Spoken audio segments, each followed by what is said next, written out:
Martin et je reçois aujourd'hui Geoffrey Kretz. Geoffrey, bonjour. Bonjour. Vous êtes le fondateur de Quit, c'est une application pour arrêter de fumer. Cette journée mondiale sans tabac, en plus, ça tombe très bien.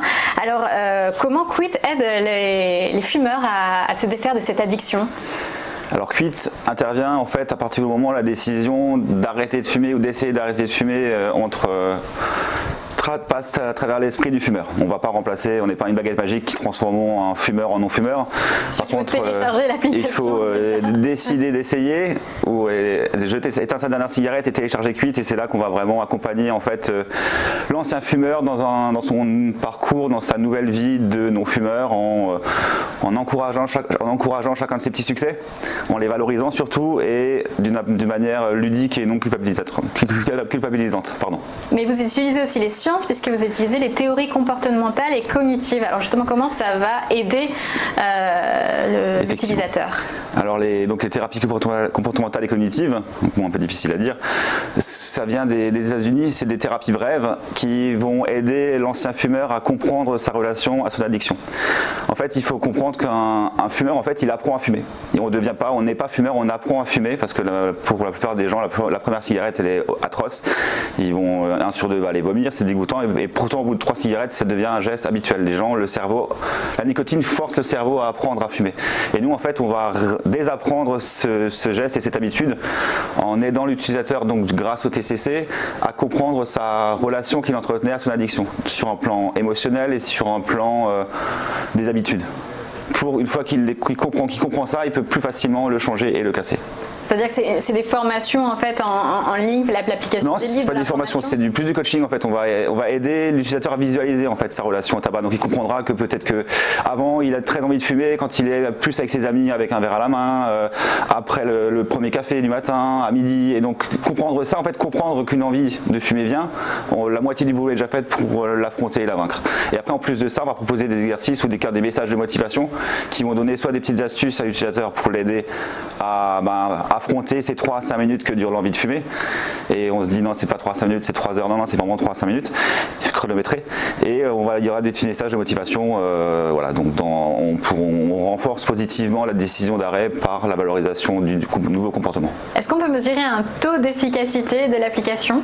Alors on a fait une étude rétrospective l'an dernier où on montre qu'on a 21% de taux de succès, et il faut savoir que ça c'est 3 fois mieux que les substituts nicotiniques. Donc notre approche non médicamenteuse est déjà 3 fois plus efficace que les substituts. Pour les gens qui utilisent Quit, évidemment, si vous n'utilisez pas entièrement Quit, ça ne marchera pas. Et combien d'utilisateurs recensez-vous Alors on a plus d'1 300 000 utilisateurs, et avec peut-être à peu près la moitié en France. L'Europe et le... 1 300 000, c'est dans le monde entier. L'application existe en 15 langues aujourd'hui. Donc on est numéro 1 en France. Il y a plusieurs pays, on est aussi très bien positionné, et on est top 5 mondial dans ce domaine. L'application, on va en parler. Alors, est-ce qu'elle est gratuite ou est-ce qu'il y a des fonctionnalités payantes, ce qu'on appelle le freemium ? C'est exactement ça. Donc l'application est gratuite à télécharger, à utiliser. Donc vous pouvez très bien ne jamais payer si vous voulez.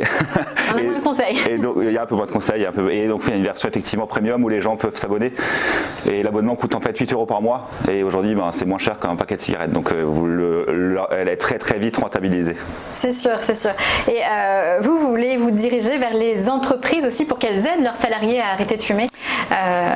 Comment vous y prenez ? Alors tout à fait. Alors, aujourd'hui, il y a des études qui ont montré, plusieurs études qui ont montré qu'il y avait un intérêt à la fois pour l'employeur d'aider ses salariés à arrêter de fumer, et à la fois un souhait des salariés que leur employeur les aide à arrêter de fumer.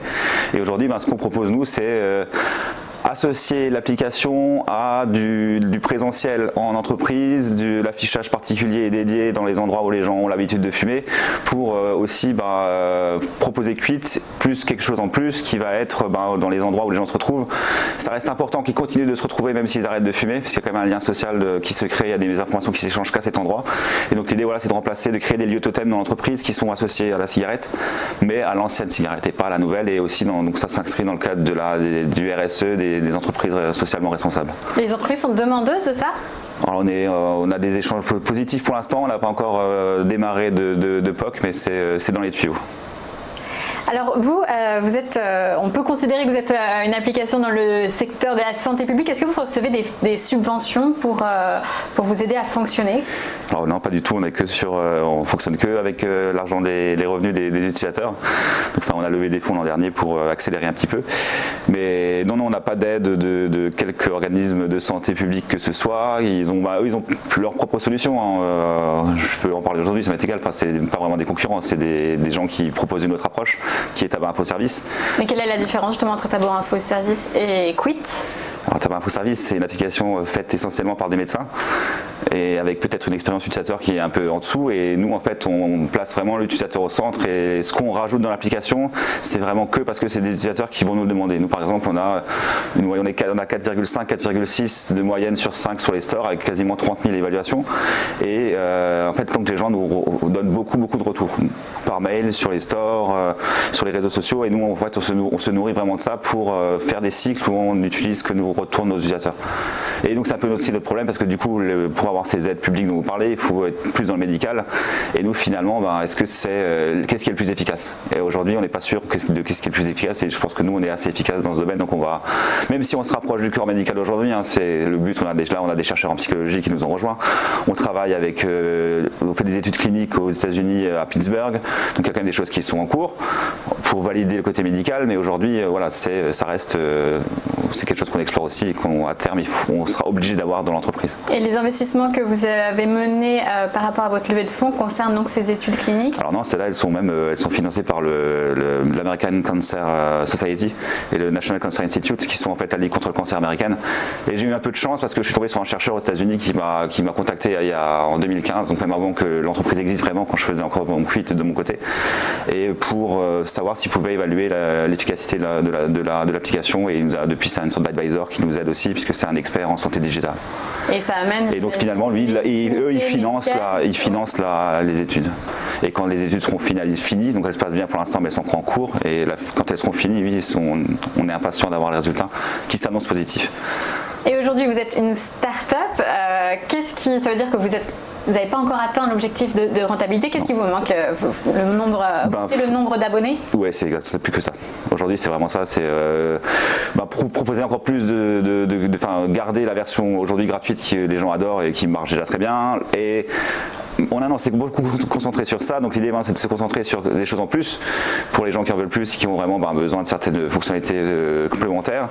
Et ces gens-là, aussi leur faire comprendre qu'il faut peut-être que s'ils payent l'abonnement 6 mois de plus, ils vont multiplier par 2 leurs chances de ne pas replonger. Parce qu'en fait, il faut savoir qu'il faut vraiment 2 ans de sevrage pour être quasiment sauvé, enfin pas sauvé, pour être libéré de la cigarette, et qu'au bout d'1 an, on a encore 15% de chance de rechute. Alors qu'après 2 ans, ce pourcentage passe à 3%. Donc l'idée, c'est vraiment de faire comprendre aux gens, une fois qu'ils sont dans l'application, restez avec nous 2 ans et on vous promet vraiment une garantie de ne plus jamais replonger. Et est-ce que l'application justement met aussi en relation les anciens fumeurs entre eux pour essayer de se motiver pour rester dans cette logique d'arrêter de fumer? Alors on n'a pas de composante sociale dans l'application. Par contre, les gens peuvent partager absolument tout leur succès, toutes leurs réussites, leurs écrans sur les réseaux. Ça génère des jolies cartes à partager. Et donc on voit souvent des gens qui partagent nos écrans sur les réseaux. Mais on n'a pas voulu faire de réseau social des anciens fumeurs parce que d'un côté, si on avait laissé ça libre, il y a un travail de modération conséquent, surtout en 15 langues, je vous laisse imaginer.